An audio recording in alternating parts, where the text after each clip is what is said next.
एक बहुत बड़ी समाजशास्त्री थी जिनका नाम था वीणा दास। उन्होंने इंडिया और पाकिस्तान के बंटवारे के समय एक पुस्तक लिखी और उस पुस्तक में उन्होंने ये लिखा था कि इस दुनिया में जितने भी युद्ध लड़े जाते हैं वो वास्तव में महिलाओं के शरीर पर लड़े जाते हैं। और ये बात आज के टाइम में हमारे देश के विदेश महासचिव और उनके परिवार के ऊपर काफ़ी फिट बैठती है।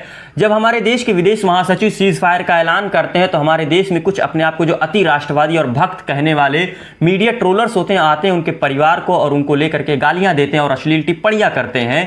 जानेंगे आज की इस वीडियो में क्या हुई पूरा मामला। Hello everyone, this is Mohammad Umair और स्वागत है आज के एपिसोड में जहां हम करेंगे न्यूज़ की बात एजुकेशन के साथ। इस पूरे मामले को शुरू करने से पहले हम शुरू से शुरू करते हैं और रिकैप करते हैं पूरे मामले को।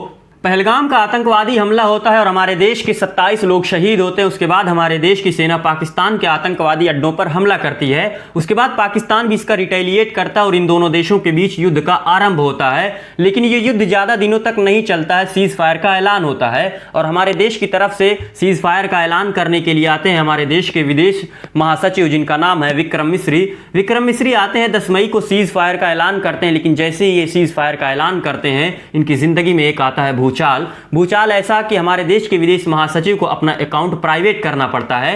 जब ये सीज फायर का ऐलान करते हैं तो हमारे देश के जो कुछ अपने आप को अति राष्ट्रवादी और राष्ट्रभक्त कहने वाले मीडिया ट्रोलर्स और आईटी सेल जो 2 रुपये के लिए ट्वीट करते हैं वो आते हैं और इनकी देशभक्ति पर सवाल उठाते हैं। इनके परिवार और उनकी निजी जानकारी को पब्लिकली सोशल मीडिया पर अपलोड करते हैं।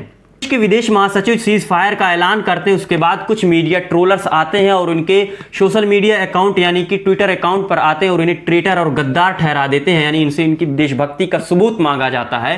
ये जो अपने आप को राष्ट्रभक्त और राष्ट्रवादी कहते हैं, अगर इनका बैकग्राउंड खंगाल के देख लिया जाए तो इनके इस देश में योगदान 0% होगा जो हमारे देश के विदेश महासचिव से उनकी राष्ट्रभक्ति का सबूत मांगते हैं। उनकी बेटी को लेकर के इतनी अश्लील और घटिया बातें की गई, उनकी निजी जानकारी को पब्लिक किया गया, वो कहाँ रहती है, उसका एड्रेस क्या है, क्या करती है, क्या नहीं करती है, उन सारी चीज़ों को पब्लिक किया गया।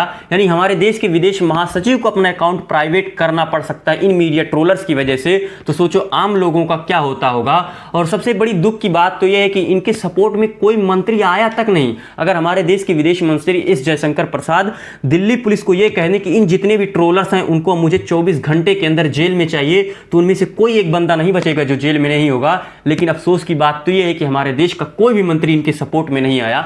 सपोर्ट में कोई आया तो एक है आईएस एसोसिएशन बार करके कोई है, ट्विटर हैंडल है वो जो 2011 से ट्विटर हैंडल पर है, वो इनके सपोर्ट में आया। लेकिन वो एक वेरीफाइड चैनल नहीं है। हमारे देश में एथिकेट की कमी है। सोचो इतने वेल एजुकेटेड लोग हमारे देश के विदेश महासचिव को गद्दार ठहराने पर लगे हुए हैं, तो हमारे देश के लोकल लोगों का क्या होता होगा।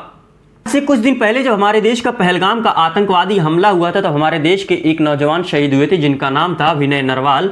उनकी पत्नी जब इंटरव्यू दे रही थी तो उन्होंने कहा कि इस देश का जो ये मुद्दा है, ये मुद्दा देश का मुद्दा होना चाहिए कि ना हिंदू और मुस्लिम का मुद्दा होना चाहिए। तो उन्होंने ये कहा था कि इस मुद्दे को हिंदू मुस्लिम नहीं करना चाहिए, ये मुद्दा देश का मुद्दा है। उसके बाद उनको भी गाली पड़ी थी। यही मीडिया ट्रोलर्स उनको गाली दे रहे थे। वो कह रहे थे उनके क्या कहते हैं पुरानी सोशल मीडिया ऐप जाके इंस्टाग्राम खंगाल के लाए और उन्होंने दिखाया कि ये तो किसी और के साथ है। मतलब ऐसी सी बातें करी थी कि मैं आपको बता नहीं सकता, ना मैं वो आप चीज़ आपको दिखा सकता हूँ।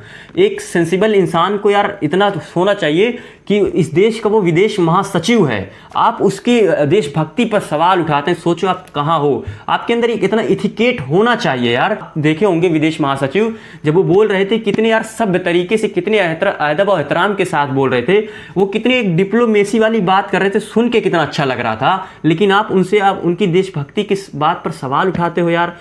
मेरे हिसाब से ये जितनी भी आईटी सेल वाले और 2 रुपये ट्वीट वाले हैं ना, इन सब को 24 घंटे के अंदर जेल में होना चाहिए। आई होप आपको ये वीडियो अच्छी लगी होगी। मिलते हैं नेक्स्ट वीडियो में, तब तक के लिए जय हिंद।